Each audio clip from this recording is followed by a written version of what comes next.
A milkman makes a profit of 20% on the sale of milk. If he were to add 10% water to the milk, what will be his profit percentage? Now, let's assume the cost price of 10 liters of milk as 100.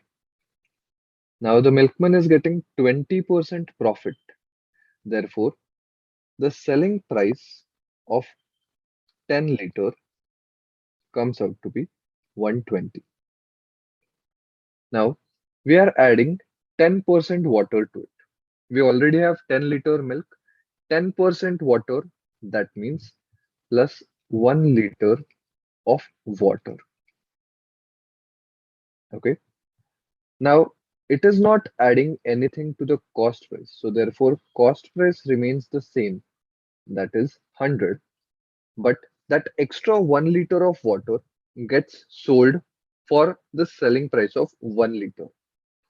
Selling price of 1 liter milk is 12.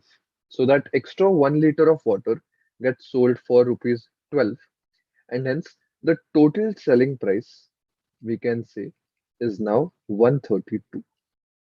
So the profit is 32, and profit percentage we can say as 32 upon 100 into 100, that is 32%.